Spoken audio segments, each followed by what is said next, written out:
pada September 1945. Pemerintah Indonesia tuh secara diam-diam ngediriin dan ngedukung bisnis candu ini beroperasi. Salah satu jalan yang dipilih adalah dengan menjual ratusan ton opium secara ilegal lewat tentara dan para laskar. Dalam waktu 6 bulan setelah proklamasi kemerdekaan, candu menyumbang 6,83% pemasukan negara dan totalnya 4 kali lebih banyak dibandingkan keuntungan bisnis candu yang diperoleh Hindia Belanda. Halo adik-adik, hari ini kita akan bahas aib negara kita sendiri yang sampai kapanpun akan ditutup-tutupi oleh pemerintah. Dan tentunya nggak akan dibahas di sekolah. Kenapa bisa gitu? Oke, tanpa berlama-lama lagi, berhubung Pak Diki lagi nggak masuk karena lagi buat studi analisis tentang keuntungan pasir laut diekspor. Yang katanya sampai sekarang tuh belum ketemu tuh, apa tuh untungnya pasir diekspor gitu. Jadi daripada kita gabut, nggak tahu mau ngapain, mendingan ayo kita cari tahu sejarah kelam bisnis haram perdagangan narkoba demi berdirinya kemerdekaan bangsa Indonesia di Mode Kepo. Audio Jungle. Oke, jadi di awal kemerdekaan Indonesia, PR terbesar yang ada di depan mata yaitu mempertahankan kemerdekaan itu tetap berlangsung. Nah, seperti yang kita tahu, di awal kemerdekaan, kondisi sosial dan ekonomi negara kita tuh berantakan banget. Sumber-sumber ekonomi dalam sektor pertanian dan perkebunan gak bisa diandelin tuh, karena emang sebagian besar pabrik-pabrik pengolahan hasil perkebunan hancur akibat pendudukan Jepang. Sedangkan di sisi lain, pemerintah juga harus menyediakan uang yang banyak untuk memberi gaji pegawai pemerintah, biaya delegasi Indonesia yang berangkat ke luar negeri, membeli perlengkapan perang, sampai menyediakan logistik bagi para pejuang. Nah, untuk mengatasi masalah itu, pemerintah kita tuh terpaksa melakukan segala macam cara untuk mempertahankan posisi kemerdekaannya. Dan salah satu jalan yang dipilih adalah dengan menjual ratusan ton opium secara ilegal lewat tentara dan para laskar. Yang tentunya ini dilakukan secara diam-diam ya, supaya nggak berdampak sama dukungan internasional pada saat itu. Itu opium kok banyak banget sih, Bang. Jadi opium atau di waktu itu lebih sering disebut candu emang banyak banget ditanam dan digunakan dalam kehidupan sehari-hari masyarakat Sumatera Timur.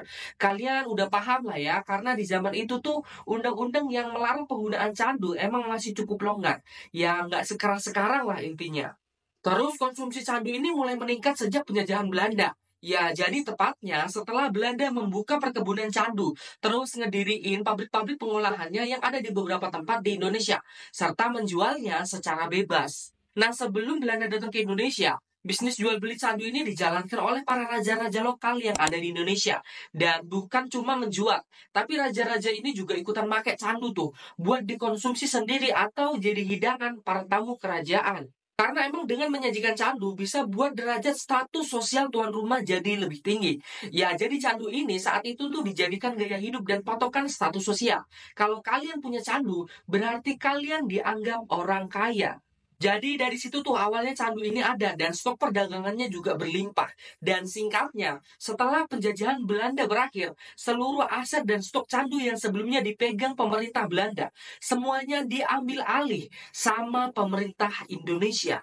Oke, kita balik lagi 3 tahun kemudian setelah penjajahan Jepang berakhir pada September 1945, pemerintah Indonesia tuh secara diam-diam ngediriin dan ngedukung bisnis candu ini beroperasi.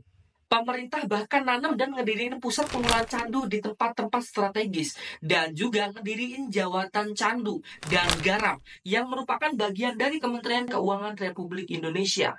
Nah, sisa-sisa stok candu warisan Belanda juga dijual dan dilelang secara besar-besaran. Pabrik-pabrik candu peninggalan Belanda juga beroperasi kembali. Di Salemba, pabrik candu mendistribusikan candu ke apotik-apotik di Jakarta. Penjualannya juga dilakukan secara terbuka dan perubahan harga candu diberitakan di koran lokal.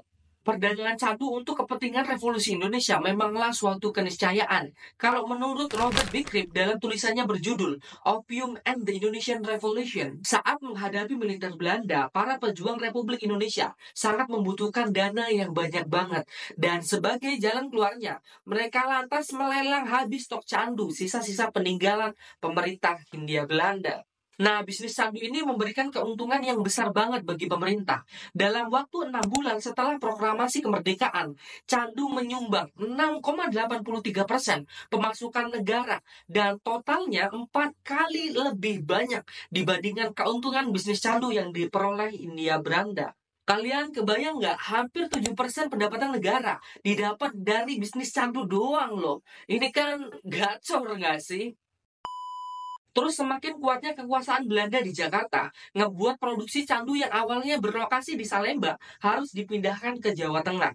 Ya, walaupun penyelundupan candu ke Jakarta tetap berjalan dengan lancar. Penyelundupan candu ke Jakarta dari Jogja tuh dilakukan dengan kereta api khusus untuk misi diplomatik, sehingga bebas dari pemeriksaan pasukan Belanda dan Indonesia. Nah, untuk melancarkan pengelolaan dan transaksi candu, pemerintah Republik Indonesia ngediriin kantor-kantor regi candu di beberapa kota yang dianggap strategis, kayak misalnya Kediri, Surakarta, sama Jogja. Pihak tentara juga ikut terlibat nih dalam bisnis candu. Menteri Muda Pertahanan Roji Kartawinata pada 1928 juga pernah minta pasukan candu dari Surakarta untuk kepentingan para pejuang di Jawa Timur. Mayor Jenderal Mustopo sebagai Komandan Teritorial Komandan Jawa Timur juga diberikan wewenang untuk mengambil sejumlah candu di Surakarta. Divisi Siliwangi juga ikut menyelundupkan candu sebanyak 15.000 tuh untuk membeli pakaian dan juga turut membantu penyelundupan candu ke Filipina.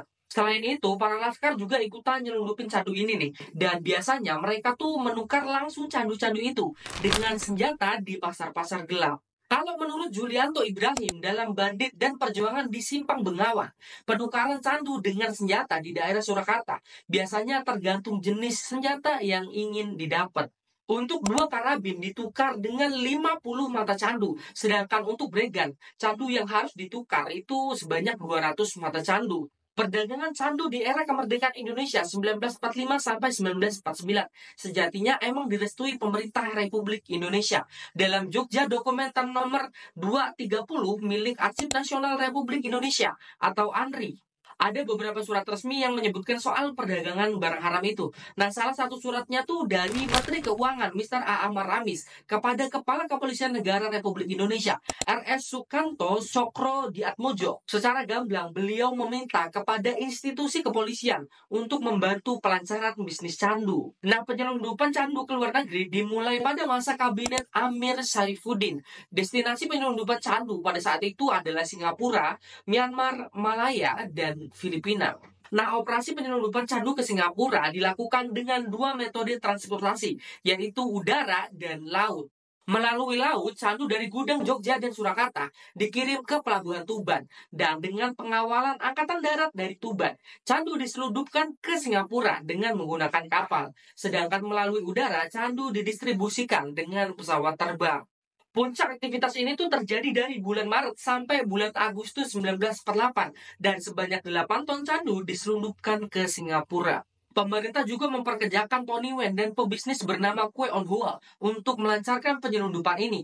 Penangkapan Kepala Dewan Candu Pochartono dan agen candu di Jakarta oleh Belanda membuat bisnis candu di Republik tuh terungkap. Dan dari sinilah Belanda minta tolong sama Singapura untuk menangkap Tony Wen. Tapi ya karena emang buktinya tuh nggak cukup kuat, jadi Tony Wen tuh dibebaskan. Dan beliau ini melarikan diri ke Tiongkok. A.A. Maramis juga jadi target incaran Belanda tuh. Tapi syukurnya beliau berhasil melarikan diri ke Amerika Serikat untuk misi diplomasi. Nah, bisnis candu di Indonesia berakhir ketika Belanda melancarkan agresi militer kedua pada 1968.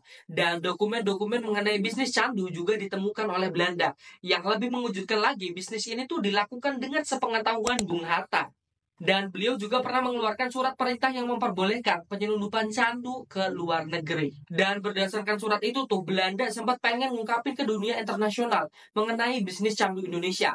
Tapi mengurungkan niatnya setelah serangan umum 1 Maret 1949 yang menyebabkan Belanda dikecam oleh dunia internasional.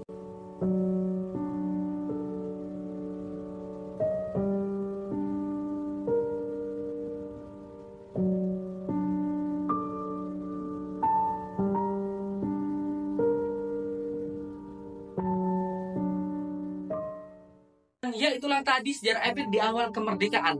Pendapat kalian gimana nih tentang masalah ya perdagangan candu atau bisnis haram ini nih?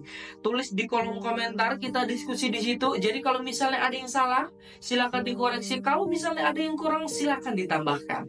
Aku Sofwan mewakili direksi yang bertugas. Kesan dan pesan di akhir video ini yang tentunya tidak dapat diambil adalah untuk menambah pendapatan negara Indonesia.